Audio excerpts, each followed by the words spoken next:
ഗവൺമെന്റിന്റെ നയങ്ങൾ അവർ തീരുമാനിക്കാൻ പുറപ്പെട്ട നമ്മൾ എന്ത് ചെയ്യും? ഗവൺമെന്റിന്റെ നയം ജെൻഡർ ഇക്വാലിറ്റിയാണ്.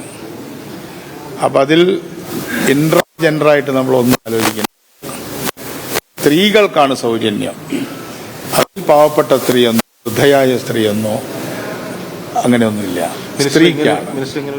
തീർച്ചയായിട്ടും പ്രൈവറ്റ് ബസ് ഓപ്പറേറ്റേഴ്സിന്റെ അല്ലെങ്കിൽ അവരുടെ സംഘടനകളുടെ പ്രശ്നങ്ങൾ നമ്മുടെ ശ്രദ്ധയിൽപ്പെട്ടിട്ടുണ്ട്. പ്രിയദർശിനിയെ സംബന്ധിച്ചിടത്തോളം ഗവൺമെന്റിന്റെ അടുത്ത കാലത്ത് നടന്ന ഏറ്റവും വലിയ ഒരു ജനകീയ പരിപാടിയാണ്. ഏതൊരു ഗവൺമെന്റ് കൊണ്ടുവന്ന പരിപാടിയെക്കാളും ജനങ്ങൾ നെഞ്ചിലേറ്റിയിട്ടുള്ള ഒരു പ്രോഗ്രാമാണ്. അതിൻ്റെ വിജയം ഒരു മഹത്തരമായ വിജയമാണ്. അപ്പോൾ ആ വിജയത്തിൻ്റെ ഫലമായിട്ട് സ്വകാര്യ മേഖലയിൽ അല്ലെങ്കിൽ പൊതുഗതാഗത മേഖലയിൽ മുതൽ മുടക്കിയിട്ടുള്ള ആളുകൾക്ക് ചില പ്രശ്നങ്ങൾ സംഭവിക്കുന്നതായിട്ടാണ് അവർ പറയുന്നത്. അത് നമ്മൾ പരിശോധിക്കുന്നു. അതിനുവേണ്ടി ഒരു കമ്മിറ്റി രൂപീകരിക്കാൻ ആലോചിക്കുന്നുണ്ട്. മുഖ്യമന്ത്രിയുമായിട്ട് ആലോചിച്ച് ഒരു കമ്മിറ്റി രൂപീകരിക്കും. എന്നാൽ ഈ മേഖലയിൽ സ്വകാര്യ ബസ് ഉടമസ്ഥന്മാരെ സംബന്ധിച്ചിടത്തോളം അല്ലെങ്കിൽ അവരുടെ മേഖലയിൽ 30,000-ത്തിലധികം ബസ്സുകൾ ഉണ്ടായിരുന്നു. ഇപ്പോൾ 8,000 ബസ് മാത്രമേ ഉള്ളൂ. അതിന് ഉത്തരവാദിത്തം ഇപ്പോൾ ഉള്ള ഗവൺമെന്റിനോ ഈ പ്രിയദർശിനിക്കോ ഇല്ല. സ്വകാര്യ മേഖലയിലെ ബസ് ഉടമസ്ഥന്മാരുടെ പ്രശ്നം കഴിഞ്ഞ 10 വർഷക്കാലമായിട്ട് ആരും അഡ്രസ്സ് ചെയ്തിട്ടില്ല. അതിന്റെ ഭാഗമായിട്ടാണ് അവർ തകർന്നു പോയത്. അല്ലെങ്കിൽ അവരിപ്പോൾ 30,000 ബസ് കൂടുതലേ ഉള്ളൂ, കുറയില്ലല്ലോ, ജനസംഖ്യ കൂടുതലല്ലേ. അപ്പോൾ അത് തീരെ അവഗണിച്ചതിന്റെ ഒരു ദുരന്തമാണ് ഇപ്പോൾ ഉള്ളത്.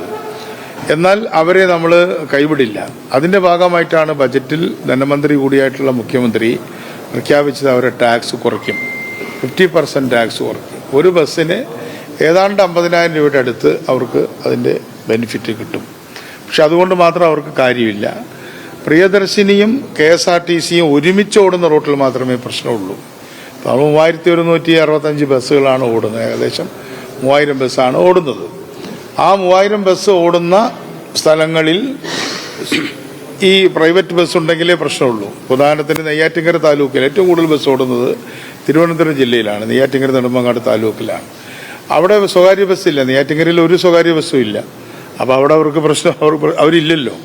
അതേപോലെ ഇപ്പം മലപ്പുറം ജില്ലയിലും കോഴിക്കോട് ജില്ലയിലും മറ്റും പല സ്ഥലങ്ങളിലും KSRTC ഇല്ല. അപ്പോൾ KSRTC ഇല്ലാത്ത സ്ഥലത്തെ സ്വകാര്യ ബസ്സിന് പ്രശ്നമില്ല. സ്വകാര്യ ബസ് ഇല്ലാത്തടത്ത് പിന്നെ അവർക്ക് പ്രശ്നമേ ഇല്ല, അവരില്ലല്ലോ. രണ്ടുപേരും ഉള്ള സ്ഥലത്താണ് പ്രശ്നം. ആ പ്രശ്നം കേസ് ബൈ കേസ് ആയിട്ട് പഠിക്കണം. പൊതുവിൽ കേരളത്തിലെ 8,000 സ്വകാര്യ ബസ്സുകൾക്കും പ്രശ്നമില്ല. അവരുടെ പ്രശ്നം നേരത്തെ ഉണ്ടായതാണ്, നമ്മുടെ പ്രശ്നമല്ല.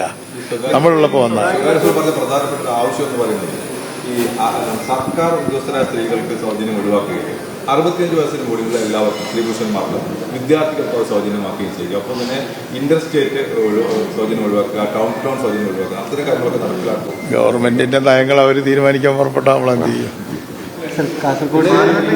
ഗവൺമെന്റിന്റെ നയം ജെൻഡർ ഇക്വാലിറ്റിയാണ്. അപ്പൊ അതിൽ ജെൻഡറായിട്ട് നമ്മൾ ഒന്നും ആലോചിക്കണം. സ്ത്രീകൾക്കാണ് സൗജന്യം. അതിൽ പാവപ്പെട്ട സ്ത്രീയെന്നോ വൃദ്ധയായ സ്ത്രീയെന്നോ അങ്ങനെയൊന്നുമില്ല, സ്ത്രീക്കാണ്.